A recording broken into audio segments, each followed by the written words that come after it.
Cléopâtre fut sans doute la reine la plus célèbre et la plus séduisante d'Égypte.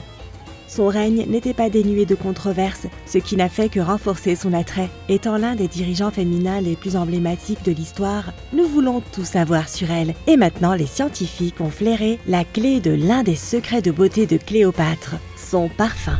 Cléopâtre a accédé au trône à l'âge de 17 ans seulement. Elle n'était pas seulement célèbre pour son look ténébreux et ses escapades amoureuses, la reine du Nil était charmante, intelligente, rusée et avait une bonne compréhension de la politique. Elle aura régné pendant 21 ans et était déterminée à gouverner en tant que femme forte et indépendante. Elle aura tout mis en œuvre pour tenter de redonner à l'Égypte toute sa grandeur. La vie et le règne de Cléopâtre ont inspiré une pièce de Shakespeare, des centaines d'œuvres d'art et même des films dans lesquels Hollywood employa ses plus belles actrices, dont Elizabeth Taylor. Après ses romans torrides et controversés avec Jules César et Marc-Antoine, deux figures politiques romaines aussi importantes que séduisantes, la fin du règne de Cléopâtre aura marqué le début et la fin d'une époque. Elle sera connue comme étant le dernier pharaon de l'Égypte ancienne. Il s'avère que son parfum était bien plus important aux yeux des Égyptiens que pour sa simple fragrance. C'était une marque de statut social et économique. Il était également important dans les rituels et dans la guérison. C'était une façon d'obtenir les faveurs de leur divinité. Comment le parfum de Cléopâtre, célèbre mais ancien, a-t-il été découvert ? En 2012, les professeurs Robert Littman et Jay Silverstein de l'Université d'Hawaï, accompagnés d'une équipe de scientifiques, ont participé à des fouilles archéologiques qui étaient en cours depuis une décennie. L'équipe a déterré un flacon dans une zone de la fouille qui abritait autrefois, selon eux, une parfumerie. Ils ont apporté le flacon trouvé à des experts parfumeurs pour qu'ils travaillent avec les résidus qui avaient survécu, et ils ont réussi à recréer l'odeur. Mais comment savoir si ce parfum était celui que Cléopâtre utilisait ? Peut-être grâce au nom sur l'étiquette.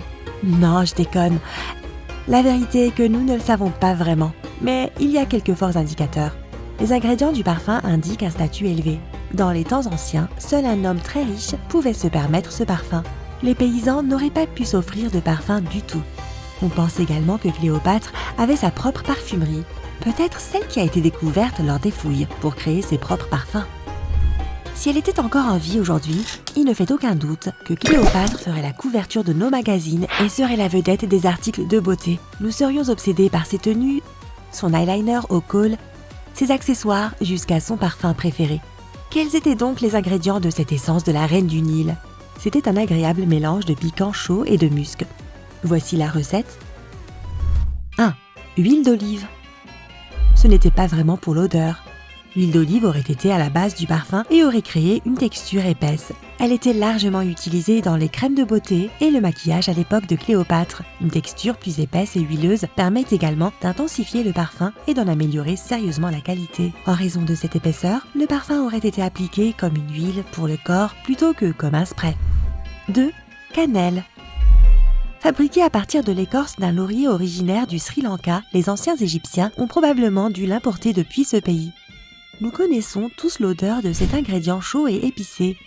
C'est cette chaleur et ce piquant qui étaient populaires à l'époque de Cléopâtre. L'épice était même considérée comme sacrée pour ses utilisations dans les rituels anciens.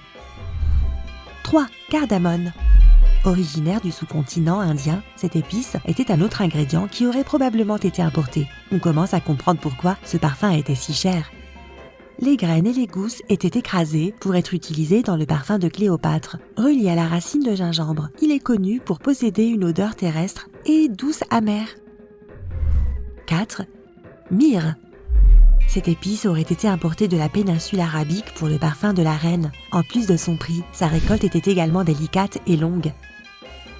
Le fermier faisait un petit trou dans l'arbre où l'on récolte la myrrhe et laissait s'échapper la résine de gomme pour la recueillir.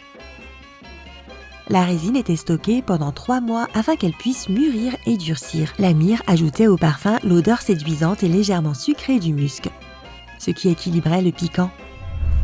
L'odeur de Cléopâtre aurait vraiment été sa signature car un parfum ne dégage jamais la même chose sur 2 personnes. Le type de peau d'une personne, la chimie de sa peau et ses propres huiles naturelles influencent l'odeur d'un parfum sur elle. Qu'en penses-tu ? Essayerais-tu le parfum de Cléopâtre ? Et comment a-t-il été fabriqué ? Eh bien, cela ressemblerait beaucoup à de la cuisine. La cannelle, la cardamone et la myrrhe ont été broyées en fine poudre et ensuite été mélangées. Ce mélange a été ajouté à la bonne quantité d'huile d'olive. Ensuite, la concoction a été chauffée d'une manière ou d'une autre jusqu'à ce que tout soit mélangé uniformément et épaissi. Elle a ensuite été versée dans une magnifique bouteille pour la reine. Son parfum faisait partie de sa vie quotidienne. Le parfum jouait également un rôle économique et politique important dans le monde antique, ce qui lui donnait une valeur encore plus grande. Des routes commerciales devaient être établies avec d'autres pays afin d'apporter les ingrédients coûteux des parfums. Pour maintenir les routes commerciales, il aurait été nécessaire de rester en bons termes avec ses voisins. Un désaccord avec l'un d'entre eux aurait pu provoquer une grave crise économique. Mais bon, il était tout aussi important de garder la reine contente. Maintenant, tu pourrais te demander quels sont les autres secrets de beauté de Cléopâtre. Elle était connue pour prendre des bains de lait et de miel et pour utiliser un mélange de sel de mer et d'huile d'olive comme exfoliant corporel. Ces deux produits contribuaient à la légendaire peau de la reine réputée pour son éclat. Son hydratant, un mélange de miel et d'aloe vera, l'aurait aidé à conserver son fameux éclat et à réparer les dommages causés par le soleil égyptien. La reine aimait aussi son tonique facial à l'eau de rose, qui adoucit et lisse la peau. Voici une astuce de beauté royale que nous utilisons encore aujourd'hui.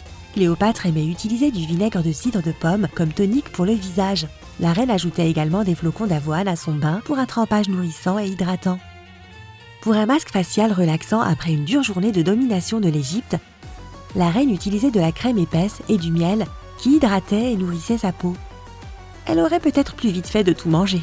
En parlant de ça, le régime alimentaire de Cléopâtre a joué un rôle énorme dans sa santé, sa silhouette et sa jeunesse. Les figues, par exemple, constituaient une part importante du régime de la reine, et il est connu que les figues ont de nombreux avantages pour la peau et les cheveux, ainsi que pour la gestion du poids. Cléopâtre consommait également beaucoup de noix qui sont efficaces pour réparer une peau endommagée par le soleil. Les noix sont également riches en antioxydants, ce qui aurait permis à la reine de rester en bonne santé. Hé Cléo, on s'inspire encore de toi en 2020. Alors, si tu as appris quelque chose aujourd'hui, clique sur j'aime sous cette vidéo et partage-la avec tes amis. Et voilà d'autres vidéos que tu pourrais apprécier. Il suffit de cliquer à gauche ou à droite et de prendre la vie côté sympa.